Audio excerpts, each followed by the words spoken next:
এখন আছি আমি ভারতের বা ইন্ডিয়ার জমিতে। আমরা এখন কোথায় আছি? বাংলাদেশে না ভারতে? ভারতে আছি। বাইক নিয়ে এই ভারতে চলে আসছি। আন্টি আপনারা কি বাংলাদেশী? আচ্ছা, এখান থেকে ইন্ডিয়া শুরু। আসসালামু আলাইকুম। ভ্রমণ কথার একটি শর্ট ভিডিওতে আপনাদেরকে স্বাগত জানাই। আজকে পঞ্চগড় জেলায় ঘুরতে আসছি, আর এখনও আমি আছি পঞ্চগড় জেলার পঞ্চগড় উপজেলার মধ্যেই। আর এটা হলো পঞ্চগড় উপজেলার মধ্যে শেখপাড়া নামক এক স্থান বা শেখপাড়া নামক এই গ্রামে এসে চা বাগান দেখতে পাচ্ছি। এটা হলো সমতল ভূমির চা বাগান। মূলত আমাদের দেশে যে চা বাগানগুলো গড়ে উঠেছে সেটা সিলেট আর মৌলভীবাজারের দিকে, আর কিছু কিছু চা বাগান কিন্তু পঞ্চগড়েও দেখা যায়।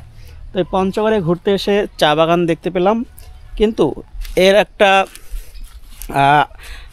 বিশেষ আকর্ষণ আছে। সেটা হলো যে আমি কিন্তু এখন দাঁড়িয়ে আছি বাংলাদেশে, আর চা বাগান দেখতেছি ভারতের। আমি বাংলাদেশ থেকে দাঁড়িয়ে চা বাগান দেখতে পাচ্ছি ভারতের। এই যে আমি যে আছি বাংলাদেশের মাটিতে, আর এই পাশে একটা ক্যানেল দেখতে পাচ্ছেন চিকুন সরু আকারে, এর ওই পাশে যে মাটিটা ওইটা হলো ভারতের।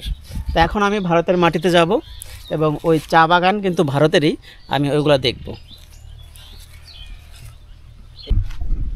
এই দেখেন এই ক্যানেলটা, এই বরাবর হলো ওই পাশে বাংলাদেশ আর এই পাশে হলো ইন্ডিয়া। তো এই ইন্ডিয়া বা ভারতের মাটিতে এখন আমি আছি। আর এই যে চা গাছগুলো দেখতে পাচ্ছেন এগুলা সব ভারতের, এগুলা সব ভারতের। এখন আছি আমি ভারতের বা ইন্ডিয়ার জমিতে। আর অনুভূতি কিন্তু একটু ব্যতিক্রম, কারণ একেবারেই ভারত এবং বাংলাদেশকে পার্থক্য করেছে বা ডিভাইডেড করেছে মাত্র একটা ক্যানেল। 5 থেকে 7 ফিট চওড়া হবে ক্যানেলটা। এটা দিয়েই ভারত বাংলাদেশকে পার্থক্য করা হয়েছে। আমি আপনাদেরকে আরও দেখাই। আমি কিন্তু ভারতের মাটিতে, আর ওই যে বাইকগুলো দেখা যাচ্ছে যারা দাঁড়িয়ে আছে ওরা কিন্তু বাংলাদেশের মাটিতে দাঁড়িয়ে আছে।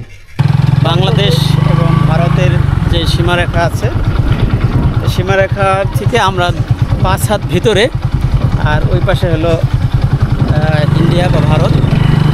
যে মাঠটা দেখতে পাচ্ছেন এই মাঠটাও কিন্তু ভারতের, আর এই ক্যানেলটাই ডিভাইডেড করছে বাংলাদেশ আর ভারতকে।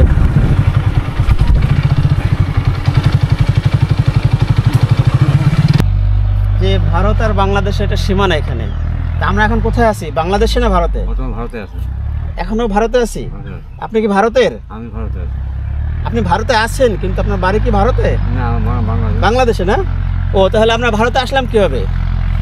আমি এই যে রাস্তা এটা আচ্ছা আচ্ছা, তার মানে আমরা যারা বাঙালি বা বাংলাদেশের যারা, তারা চলাফেরা করি এই ভারতের মাটি দিয়ে, তাই না? সোজা হয় এইদিকে আর কি, সোজা হয়। এখানে কি বিএসএফ কিছু বলে? বিএসএফ আসলে মানে বলবে না কিছু, দেখা যাচ্ছে বাংলাদেশের আন্ডারে আছে।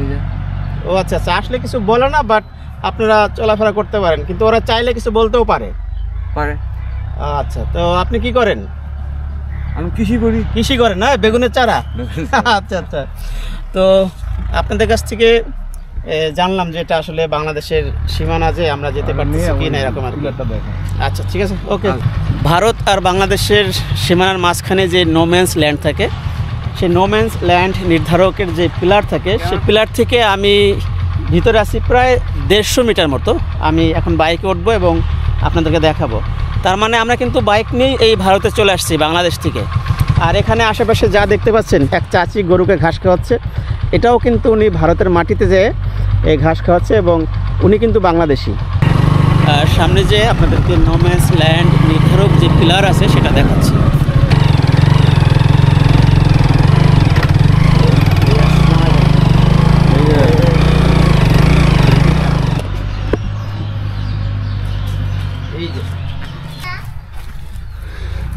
এই দেখেন সেই নোম্যান্স ল্যান্ড নির্ধারক পিলার, আর এখানে লেখা আছে 421। তার মানে এই 421 দিয়ে সম্ভবত এই পিলার নাম্বার বোঝানো হয়।